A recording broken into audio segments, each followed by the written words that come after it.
আমরা যখন ট্রাভেল করি আমরা সবসময় চাই একটা ভয়ঙ্কর সুন্দর দিন আমাদের কাটুক, যেটা আমাদের সারা জীবন মনের স্মৃতির পাতায় লেখা থাকবে।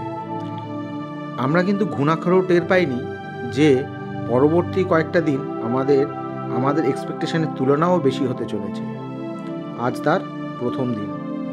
দেবভূমির চড়াই উতরাই বন বাদার পেরিয়ে আমরা চলেছি গঙ্গোত্রী ধাম থেকে মা গঙ্গার উৎপত্তিস্থল গোমুখের উদ্দেশ্যে, যার হাইট প্রায় 13,000 ফিট। তো আসুন একসঙ্গে হাঁটি, একসঙ্গে চলি, আর ভয়ঙ্কর সুন্দর অভিজ্ঞতার সম্মুখীন হই, আর একসঙ্গে ভাগ বাটোয়ারা করে নিই আমরা চারজন আপনাদের সাথে।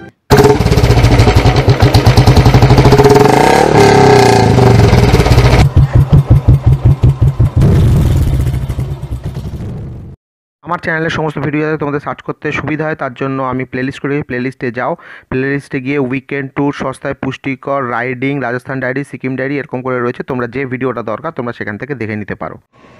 তো ভাই লোক, গুড মর্নিং ফ্রম গঙ্গোত্রী। না, এটা ডাকাত সাজিনি, প্রচণ্ড ঠান্ডা। এক্ষুনি দেখলাম মোটামুটি 3 ডিগ্রি টেম্পারেচার। আমরা যাচ্ছি আজকে, কোথায় যাচ্ছি? গোমুখ, গঙ্গা নদীর উৎপত্তি স্থল। তো সঙ্গে থাকো, প্রচণ্ড ঠান্ডা, জানি না উপরে কী হবে। আর সব থেকে বড় কথা, এটা আমার লাইফের ফার্স্ট ট্রেকিং। আর একবার যে হোটেলে যেখানটায় ছিলাম সেই জায়গা থেকে বাইরের সিনারিটা একটু দেখিয়ে দিই। একদম মনোমুগ্ধকর, দুর্দান্ত। জাস্ট বাইরে বেরিয়েই আমাদের এরকম ওই সামনে দেখছি, আর ওইখানটা দিয়ে বয়ে যাচ্ছে হচ্ছে গঙ্গা নদী। হোটেল থেকে বানানো চা, গঙ্গা, আর ওই দূরে হচ্ছে পাহাড়ের দিয়ে সানরাইজ হচ্ছে, পেছন দিক থেকে বেরোচ্ছে। Oh lovely, ultimate experience man. Journey just began. এই সিঁড়ি দিয়ে আপাতত এখন উপরে যেতে হবে, উপরে গিয়ে দাঁড়াতে বললো, আর উপরে তো স্বর্গ ওয়েট করছে।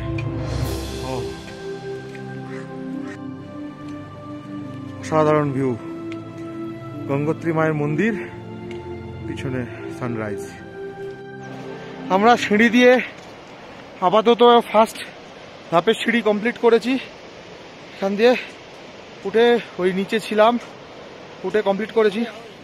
এইবারে রাস্তাটা এরকম কিছুটা, লেখা আছে গঙ্গোত্রী সে চিড়ওয়াসা আমাদের 7 কিলোমিটার। আজ প্রথম সূর্য দর্শন সারাদিনে। তো সূর্যকে দেখে প্রথমে সূর্য প্রণাম করলে আমাদের গাইড রানাজি আলাপ করিয়ে দিচ্ছি। আসলে ও এত তাড়াতাড়ি মানে দৌড়চ্ছে যে ওকে ধরতেই পারছি না যে আলাপ করাবো। আমাদের যেখানে ছিলাম গঙ্গোত্রী থেকে এটা হচ্ছে চেকপোস্ট 1.5 কিলোমিটার। আমরা 1.5 কিলোমিটার হেঁটে চলে এসেছি। আমরা দাঁড়িয়ে আছি এখন চেকপোস্টে। ওই যে আমাদের তপনদা ওখানে কাগজপত্র নিয়ে সব আমাদের পারমিট করছে। আর আমরা যেখানটা দাঁড়িয়ে আছি সেই জায়গাটা একটু ঘুরিয়ে দেখিয়ে দিই। This is awesome. ও মন্দিরে গা দিয়ে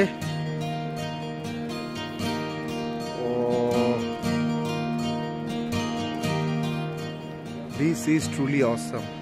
কমপ্লিট হয়ে গেছে আমাদের চেকপোস্টের কাজ। এবার আমরা এগোচ্ছি গোমুখের দিকে, एक्चुअली চিলভাসার দিকে। ये हम लोग का राणा जी, थोड़ा मुंह दिखाओ। देखिए हैंडसम राणा जी हम लोगों का, हैंडसम राणा जी। एक बार बताइए तो क्या है ये? सुधा जो खड़ा वाला है वो सुदर्शन है, और जो नीचे ऐसे में लंबा दिख रहा है वो ठेलू है, और जो इस तरफ दिख रहा है ये क्या बोले लेफ्ट हैंड पे, ये सफेद वाला वो मातृपीक है। अच्छा, ठीक है। রাস্তা এখন সামনে পুরোই চেঞ্জ হয়ে গেছে, এখন পুরোটাই ভাঙা এরকম রাস্তা। তো ট্রেকিংয়ে মজা আসছে। একটা জিনিস শিখলাম যে ট্রেকিং করতে গেলে আস্তে আস্তে ছোট পায়ে চলতে হবে, ধীরে ধীরে। আর জোর করে কাউকে দেখিয়ে দৌড়দৌড়ি করে নিজেরই বিপদ ডেকে এনে কোনো লাভ নেই। জল খেতে হবে পরিমিত মতো। আর যখনই এনার্জি মনে হবে শেষ হয়ে যাচ্ছে, তো শেষ হওয়ার আগে দাঁড়িয়ে পড়ো, দাঁড়িয়ে কিছুক্ষণ রেস্ট নাও। রেস্ট নিলে আই থিঙ্ক, আমি তো সেইভাবে রিকভারি হয়ে যাচ্ছে। এই যে তোমাদের সঙ্গে কথা বলছি, এতে কিছুটা বেশি আমার দম যাচ্ছে, তো কিন্তু সেটা তো আমাকে করতেই হবে। তো কথাবার্তা যত কম বলা যায় ততই ভালো, কিন্তু আমার কথা বলতে একটু ভালো লাগে। পুরো উঠে গেছে ওপরে চড়াই। তপনদা আমাদের মধ্যে সবচেয়ে এক্সপিরিয়েন্স ক্যাম্পেনার, তো তপনদার আগে এক্সপিরিয়েন্স আছে, তো তপনদা দরদর করে দৌড়চ্ছে একদম এর সঙ্গে মিলে, রানাজির সঙ্গে তাল মিলিয়ে। আমরা তিনজন একটু লেটে যাচ্ছি। সৌম্যরও কিছুটা এক্সপিরিয়েন্স আছে, ও গোচালা ফোচালা করেছে। আর আমি আর রিনি একেবারেই ইনএক্সপিরিয়েন্স, তো আমরা ধীরে ধীরে ধীরে ধীরে যাচ্ছি। আর এসছি, এখন ফুল দেখতে পাচ্ছি না, তবে পাতার খেলা এখন প্রচুর দেখছি। লাল পাতা, পাশে হলুদ পাতা, তারপরে সবুজ পাতা, হালকা সবুজ পাতা, অসাধারণ অসাধারণ লাগছে। রাস্তা দেখে নাও ভাই লোক, আমরা কেমন করে আসছি যাচ্ছি।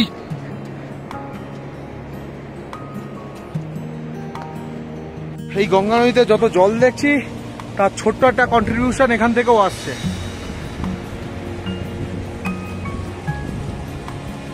আর ওই দূরে গ্লেসিয়ার, গ্লেসিয়ার থেকে গলে গলো জল এখান থেকে আসছে।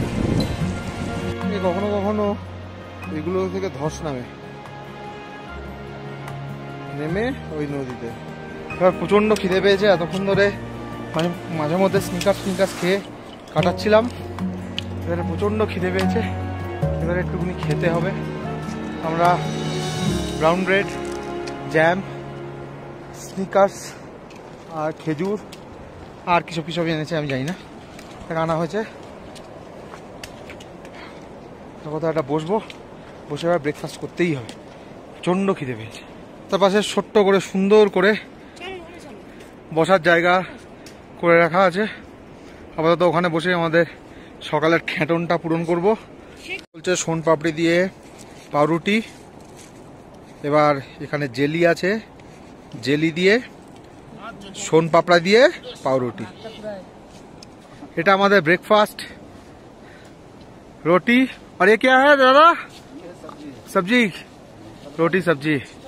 ব্রেকফাস্টের পর হাঁটা শুরু করলাম, কিন্তু রাস্তা যা তা, কিন্তু সিনিক বিউটি অসম।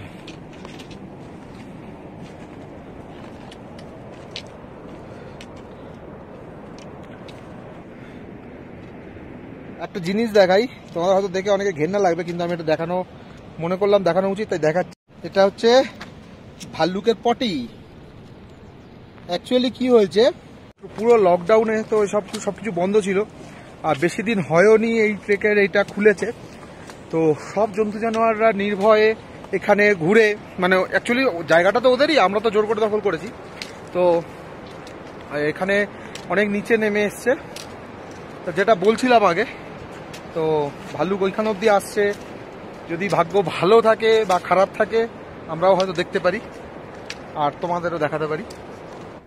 যেতে যেতে বেশি আর কথা বলতে বলতে ভিডিও করা যাচ্ছে না, কিন্তু এই জায়গাটাতে না থেমে পারলাম না, পুরো আগুন লেগেছে যেন পাহাড়ে। আর এই গ্লেসিয়ারটা কত কাছে চলে এসছে, মনে হচ্ছে হাতেই ধরে ফেলবে এবার। Time for some snacks. আমরা বসে পড়েছি। করার পরে মনে হচ্ছে রাইডিং এর থেকে এটা আরো অ্যাডভেঞ্চার মনে হচ্ছে। একদম, হ্যাঁ, কষ্ট আছে, আনন্দ আছে, চোখ জুড়িয়ে যাচ্ছে। লাভলি, একদম দৃশ্য দেখতে দেখতে চোখ জুড়িয়ে যাচ্ছে। মনে হয় আর একটা এগোবো, এইটা হয়তো পিছিয়ে ছেড়ে যাচ্ছে। আবার ভাবছি আগে তো আরো অনেক কিছু আছে। ও অসাধারণ হচ্ছে পচ্ছন্দ। ও এই হচ্ছে এখান থেকে নদী যাচ্ছে, গঙ্গা নদী। একটা অদ্ভুত ব্যাপার দেখাই, এই পাথরটা এখানে আসলে কান পাতলে, এই জায়গাটা আসলে কান পাতলে মনে হচ্ছে যেন নদীটা এর ভেতর থেকে বইছে, কিন্তু অ্যাকচুয়ালি এটা ওই নদীর মানে আওয়াজের যে রিফ্লেকশনটা এখানে এরকম করে হচ্ছে। অদ্ভুত সৃষ্টি প্রকৃতির, অদ্ভুত। আর এই যে রাস্তা, অসম অসম। জল নিতে দাঁড়ালাম পাহাড়ি ঝর্ণা থেকে। জল ভরার পরে এইবার আমাদের সামনের রাস্তা। দেবভূমি এমনি এমনি বলে না। হ্যাঁ, এই রাস্তাটা যখন আরো খারাপ, মানে আগে কি করে মুনি ঋষিরা যাতায়াত করতো কে জানে বাবা। এটা এখন আমাদের রাস্তা, ওই উপরে যেতে হবে। রোড গাইজ, এখানে সামনে রাস্তায় বললো একদিকে আসলে এদিকে কোনো ব্যারিকেড নেই বলে পড়ে যাওয়ার চান্স আছে, তো বাঁ দিক দিয়ে চেপে চেপে যেতে। এখানটা দাঁড়ালাম তার কারণ আমাদের গাইড সাহেবের কথা অনুযায়ী সামনে গাছ আছে, এর থেকে একটু অক্সিজেন আনতে হবে, কারণ এখানে আস্তে আস্তে অক্সিজেনের লেভেল ডাউন হয়ে যাচ্ছে। আর চশমার কাঁচটাও এটাও ভেঙে গেছে, কিন্তু এখানে চশমা ছাড়া তাকিয়ে থাকা যাবে না কোনো মতেই। এই গাছের তলায় আমরা দাঁড়িয়ে আছি, বসে আছি, অক্সিজেন নিচ্ছি। দে বাবা অক্সিজেন, দে বাবা।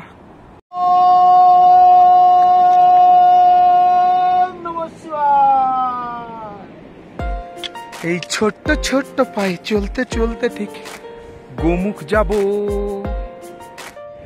উপরে দাঁড়িয়ে যখন নিচটা দেখছি যে এত দূর হেঁটে হেঁটে চলে এসেছি। আমি নিজে কোনোদিনও মানে বলতে পারো বাজার অব্দি আমি হেঁটে যাই না, সেখানে আমি এত দূর আরামসে ট্রেক করে আসছি। এটা আমার কাছে কিন্তু একটা বড় অ্যাচিভমেন্ট। এই যে পেছনটা সেই দূরের পাহাড় থেকে হেঁটে হেঁটে হেঁটে হেঁটে চলে এসেছি। এবার রাস্তাটা এরকম,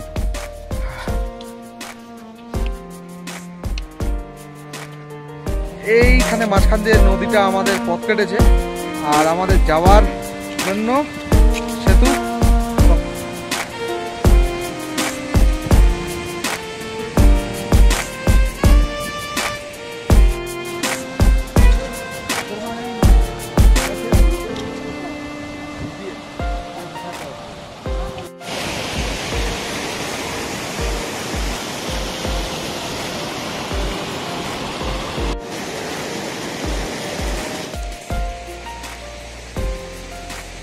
আমরা এই রাস্তাতে হাঁপিয়ে যাচ্ছি, সেখানে এত বড় বড় মাল নিয়ে এখানকার পোর্টাররা উঠছে।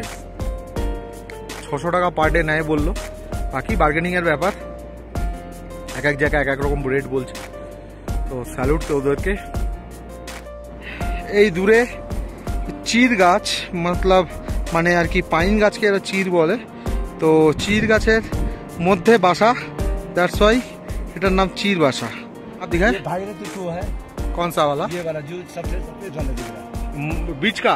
ना इधर वाला, लेफ्ट वाला। हाँ, और बीच वाला 3 है, वो लास्ट वाला जो सफेद ज्यादा में। ये भागीरथी 1 2 3 है। हाँ, भागीरथी 1 2 3। তো ভাগীরথী পিকের ঠিক নিচে আমরা ওখানটায় গিয়ে আজকে দুপুরের লাঞ্চ করব বা রেস্ট নেব। এই আমাদের রাস্তাটা, এখান থেকে নামতে হবে, নেমে এই যে কাঠের ব্রিজ ক্রস করে এদিকে যেতে হবে, গিয়ে ওই পাশে হচ্ছে চির বাসা।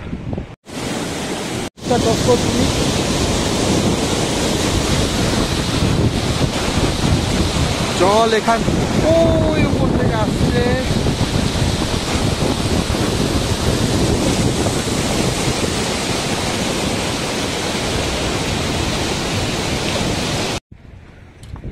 এই হচ্ছে আমাদের চিরবাসা যাওয়ার রাস্তা। Thanks to my rider life, এগুলো আমি মানে এক্সপিরিয়েন্স করতে পারছি। এসে গেছি আমরা চিরবাসা। এখানে হালকা করে গরম গরম কিছু খেয়ে আবার আমাদের 4 কিলোমিটার ভোজবাসা যেতে হবে। আমাদের গাইড রানা সাহেব আমাদেরকে চিরভাষার ওই জায়গায় দাঁড়াতে দিল না, বলে চিরভাষা পেরিয়ে কোথায় চা কফি পাওয়া যায় সেখানে যেতে এসে গেছি। Second checkpost Chirbasa. সাধারণ একটা চা খাওয়ার পরে এবারে একটু Maggi. This is the life সেভার।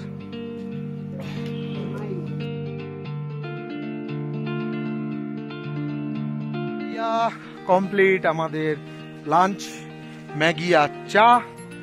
আবার আমাদের যাত্রা শুরু। আর আছে 4 কিলোমিটার ভোজবাসা। আবার এসে গেছি আরেকটা ঝর্ণার পাশে। এটা আমাদের রাস্তা, এখান দিয়ে নদী, ঝর্ণা। চিরভাষা থেকে সবার আগে আমি চলে এসেছি। এখন আর আমার কোনো তেমন কষ্ট হচ্ছেই না। একটু জল পিপাসা পাচ্ছে, আমার কাছে জল নেই, তাই একটু বসে আছি ওদের জন্য, কারণ ওরা এখন অনেক পিছিয়ে পড়েছে। আমি চিরভাষা থেকে ডাইরেক্ট প্রায় 1.5 কিলোমিটার 2 কিলোমিটার 1.5 কিলোমিটার তো আমি এসেই গেছি। এখানে পুরো একটা ওপেন ভ্যালির সামনে বসে আছি। অসাধারণ অসাধারণ অসাধারণ। একটু দেখো, মানে এতদূর যে কষ্ট করে আসা, মানে সার্থক সার্থক। এই ভ্যালিটাকে দূর থেকে দেখছিলাম, সেটার এখন পুরো কাছে চলে এসেছি। এই হচ্ছে গঙ্গা নদী, ঠিক আছে? এত সৌম্য চলে এসছে। ভূমিরূপটা শুধু দেখো করে কি হয়েছে। এটা আমাদের রাস্তা। দিস সিনারি ইজ জাস্ট অসম। যারা পারবে না তাদের জন্য ঘোড়ার ব্যবস্থাও আছে। এতক্ষণ দেখিনি, এই প্রথম দেখলাম। অ্যাকচুয়ালি এখানে বেশি এখন টুরিস্ট নেই, যার জন্য এগুলো কম। আর 2.5 কিলোমিটারের মতো, 1.25 কিলোমিটারের মতো বাকি, সরি 2.25 কিলোমিটার বাকি। এতক্ষণ পাথর, গাছ এসবের মধ্যে দিয়ে পার হচ্ছিলাম। এইবারে পার হচ্ছি ঘাসের মধ্যে দিয়ে। ওই পাশে পুরো খাই, পড়লে একদম সোজা হরিদ্বার। একটু চেষ্টা করলে কলকাতা বাবুঘাটেও যাওয়া যেতে পারে। এই সামনে সেই ভাগীরথী 1 আর 2 একদম সামনেই। এবার হাত বাড়ালেই ধরতে পারবো। 4টে বাজতে যায়, ঠান্ডা বেশ বেড়ে গেছে। এবারে জ্যাকেট ফ্যাকেট পরে নিতে হয়েছে। ধস নামছে।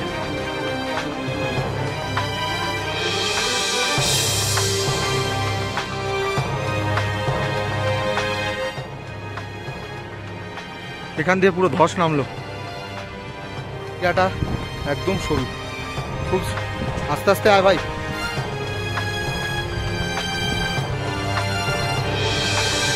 नाना जी उनको पकड़िए। वो एखान दिए पड़ছে আস্তে আস্তে ডিনি। ওই দেখ, আমাদের 1.5 কিলোমিটারের মতো বাকি আছে। তো ওই ছোট্ট ছোট্ট পায়ে চলতে চলতে ঠিক পৌঁছে যাব হিমালয়ান অর্কিড আর গুল্ম। প্রায় ভোজবাসার কাছে চলে এসেছি। Just see the beauty, really stunning. Actually প্রচণ্ড ঠান্ডা বেড়ে গেছে এখন, মানে এত জোর হাওয়া দিচ্ছে, প্রচুর ঠান্ডা বেড়ে গেছে। আর বাকি আছে 400 মিটার, তো প্রায় এসে গেছি। কিন্তু ঠান্ডা হাওয়াটা এখন বড্ড বেশি দিচ্ছে। हम लोगों का राणा बाबू, राणा साहब मिजाज में है। এখন রানা বাবুর আদেশ, আমাদের এবার এগোতে হবে 400 মিটার 400 মিটার 400 মিটার। এটা দেখে মনটা শান্ত হয়ে গেল। ওয়েলকাম ফর कीर्तन भोजवासा, कीर्तन में स्वागत है 1988 से। और বাংলায় লেখা আছে কীর্তনে স্বাগত ভোজবাসা, ভোজবাসা যোগী নির্মল। লাভলি। এই চোখের সামনে এটা হচ্ছে ভোজবাসা। এখানেই সব যাত্রীদের বাসা রাত্রের জন্য। পাহাড়ের কোলে যে থাকবো কোনোদিনও চিন্তাই করিনি। Welcome to tourist rest house Bhojbasa. Welcome করার মতোই জায়গা ভাই লোক। তো ভাই লোক এসে গেছি আর শরীর এবার পুরো ছেড়ে দিয়েছে। আর একটা রুম পেয়েছিলাম 350 টাকা থাকা খাওয়া, কিন্তু এত অনেকে আছে একসঙ্গে একটা ঘরে খুব গাদাগাদি করে, তো আমরা সেটা নিলাম না। আমরা একটু ভালো একটা রুম নিলাম যেটা 500 টাকা করে পড়ছে পার হেড। আপাতত ওই রুমের সামনে বসে আছি, তালা মারা, তা খুললে ঢুকবো। আর সামনে দেখছি অসাধারণ সৌন্দর্য, একবার দেখাই। তো জাস্ট বসে বসে এই সৌন্দর্যটা উপভোগ করছি। প্রচণ্ড কষ্ট হচ্ছে, শরীর পুরো ছেড়ে দিয়েছে, হাত পা এবার ঠান্ডা হয়ে যাচ্ছে, কিন্তু অসাধারণ সৌন্দর্য ছেড়ে বেরোতে পারছি না। আমরা যে ওইখানে, আমি যে প্রথমে ওইখানে দেখালাম যে 400 টাকায় আমাদের 500 টাকায় আমাদের রুম দিচ্ছে, তো সেটা আমাদেরকে দেয়নি। এদের মধ্যে কিছু একটা ঘোটালা কেস আছে, তো কমিশনের কেস আছে। তো আমি বলবো যারা এখানে আসবে নিগমে ডাইরেক্ট যোগাযোগ করো, নিগমে অনলাইনেও বুক করা যায়। আমরা এখন যেহেতু মানে পর্যটক কম আছে, সেই টুরিস্ট কম আছে, আমরা এসে ডাইরেক্ট এখানে পেয়ে গেছি। এখানে কিন্তু এসে শুনবে যে অনেক টাকা নেয়, 1500 টাকা পার হেড নেয় থাকতে, 300 টাকা খেতে, 60 টাকার চা, সব বাকওয়াস। এখানে থাকতে 500 টাকা পার হেড নেয়। দুর্দান্ত জায়গা, মানে এইরকম জায়গার জন্য এটা দুর্দান্ত। চা 30 টাকা, ম্যাগি 60 টাকা কি 70 টাকা হবে, ম্যাগিটা অর্ডার দিয়েছি, দুর্দান্ত ম্যাগি বানিয়েছে। তার থেকেও বড় কথা, এইরকম জায়গায় টয়লেটও ভীষণ ভীষণ পরিষ্কার। আর অন্যান্য জায়গায় কিন্তু লাগেজ চুরি হওয়ার একটা ভয় আছে, যেটা এখানে নেই। এই হচ্ছে আমাদের রুম, তপনদা, রিনি, আর পরপর এখানে 3টে বেড আছে, এখানে একটা বেড আছে, আমাদের এদিকে 2টো বেড আছে, ওদিকে 2টো বেড আছে, এই 4টে বেড আমাদের। আর লাইট আছে, যদি মোবাইল চার্জ দিতে চাও তো মোবাইল চার্জ অফিসে গিয়ে দিতে পারো, কিন্তু এখানে কোনো নেটওয়ার্ক নেই। এর মতো ব্লগ আমি এখানে এন্ড করছি, কারণ এখানে আমরা সবাই খুব টায়ার্ড। যদিও এখন চা আর ম্যাগি খেয়ে আমরা যথেষ্ট ঠিক হয়ে গেছি। তো তবে একটা কথা রিমাইন্ড বারবার দিয়ে দিচ্ছি, যদি আসো নিগম বুক করে এসো, এটাই দ্য সস্তায় দ্য বেস্ট প্লেস।